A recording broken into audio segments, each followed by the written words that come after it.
పంచభూతాలకు ఆధీనంగా మనం బ్రాహ్మణుణ్ణి ఆరాధిస్తాం. ఎందుకు? తను తెల్లవారుజామున లేచి స్నానం చేయడము, భగవత్ సేవలో ఉదయం నుంచి సాయంత్రం వరకు ఉండడము, అంటే ప్రతినిత్యము దైవ కార్యక్రమాల్లో ఉంటాడు కాబట్టి, ఏ తప్పు చేయడు అనే సద్భావంతో, ధర్మాన్నే అనుసరిస్తాడనే భావంతో పంచభూతాలకు సంకేతంగా బ్రాహ్మణుడికి దానం ఇమ్మని చెప్తారు. పంచభూతాల్లో మనకు గాలి, నీరు, భూమి, ఆకాశం, అగ్ని ఎలా అయితే ఉన్నాయో, పారే జలంలో కానీ, అగ్నిలో కానీ మనం గ్రహప్రీతికి సంబంధించిన వస్తువును ఇట్లా వదిలివేయవచ్చు. అందరికీ సంబంధించి మామూలుగా శని భగవంతునికి సంబంధించిన ప్రస్తుతం పరిహారం ఏదన్నా చెప్తే బ్రాహ్మణుని అడిగితే ఏమంటారు? జపం శనికి 19,000 జపం అండి, 1900 క్షీరతర్పణం, 190 హోమానికి సంబంధించిన జపం చేసి స్వామివారికి దానం ఇవ్వాలి అంటారు. ఇప్పుడు ఖర్చు పెట్టగలిగిన వాడు పెట్టుకోగలడు. ఖర్చు పెట్టుకోలేని వాడికి అంత ఖర్చు పెడితేనే ఫలితం వస్తుందంటే ఆయన దేవుడే కాదంటాను నేను. ఎందుకంటే అందరికీ ఒకే స్థితి లేదు. వాళ్ళకి ఆ స్థితి కనుకుంటే పూజలు చేయరు. వాళ్ళకున్న పరిస్థితులకి అప్పులు తీర్చుకునే ప్రయత్నం చేస్తారు. ఇప్పుడు 30,000 పెట్టి పూజ చేస్తేనే రిజల్ట్ వస్తుందని అంటే అది పూజే కాదని చెప్తానమ్మా. ఎందుకంటే అందరి దగ్గర 30,000 ఉండొచ్చు, ఉండకపోవచ్చు. లేని వాళ్ళ కోసంగా ఈ యొక్క తర్పణ సిద్ధాంతం, తాంత్రిక విధానం తప్పనిసరిగా ఆచరించే విధానం తెలుసుకునే కనుక ఆచరిస్తే ఖచ్చితంగా వాళ్ళకంటే వీళ్ళకే త్వరగా ఫలితం రావడానికి కూడా అవకాశం ఉంటుంది. శని ప్రీతికి సంబంధించి ఇబ్బంది పడే వాళ్ళు ఎప్పుడు ఏళ్ళనాటి శనిలో ఇబ్బంది పడతారు. ఏళ్ళనాటి శని అంటారు. అంటే 7-7.5 సంవత్సరం ఉంటుందమ్మా.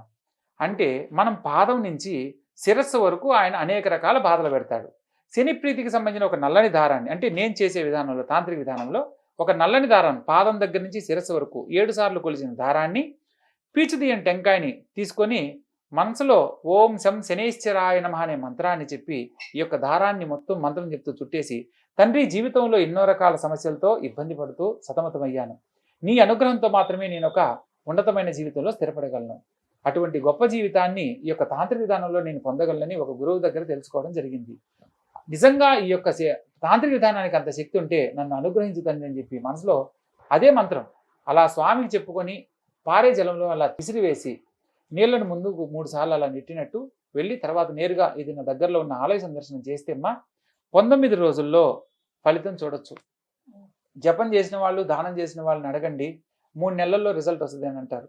3 నెలల సమయంలో అంటే 100 రోజులు అప్రాక్సిమేట్లీ మనం అడగొచ్చు, అడగలేకపోవచ్చు. 3 నెలలు అయిపోయిన తర్వాత లేదా మళ్ళీ వాళ్ళు ఇంకేదైనా పూజ చెప్పొచ్చు.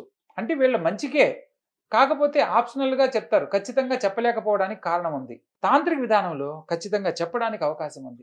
శని భగవంతునికి సంబంధించి 19 సార్లు మనం మంత్రాన్ని చెప్తే 19 రోజుల్లో రిజల్ట్ వస్తుంది. 19th మిడ్ నైట్ కల్లా వాళ్ళు ఏ సంకల్పంతో అయితే దానికి చేశారో పూజను 19 రోజుల లోపల చూస్తారు. మనకు మొదటి శనివారం మొదలు పెడితే 3వ శనివారం లోపల రిజల్ట్ చూస్తాం.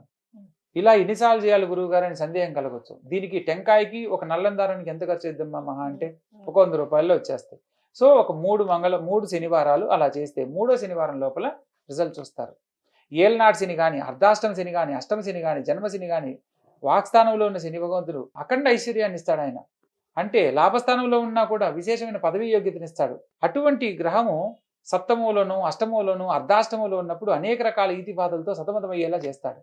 ఇక్కడ ఎవరి జాతకాల్లో అయినా సరే శని భగవంతుడు వాళ్ళు కష్టపడుతున్నారు అని అంటే ఆయన వాళ్ళ జోలికి రాడు. కష్టపడకుండా గొప్పగా బతకాలని ప్రయత్నం చేసే వాళ్ళని మాత్రం కష్టపెట్టి మరీ కష్టం విలువ తెలిసేలా చేస్తాడు. గురుగారు, ఇప్పుడు మీరు చెప్పిన ఈ తాంత్రిక విధానం అనేది మీరు వాళ్ళకి చేసే పరిహారంగా మీరే చేస్తారా, లేదా ఎవరు ఇబ్బంది పడుతున్నారో వాళ్ళకి చెప్తారా? ఎవరి పరిస్థితికి వాళ్ళు చేసుకోవచ్చమ్మా. దీంట్లో ఉన్న ప్రత్యేకత ఇప్పుడు బ్రాహ్మణుడు మన బదులు అంటే ప్రత్యక్ష సేవ, పరోక్ష సేవ పేరుతో ఎక్కడో వాళ్ళు చేయడం కాదు.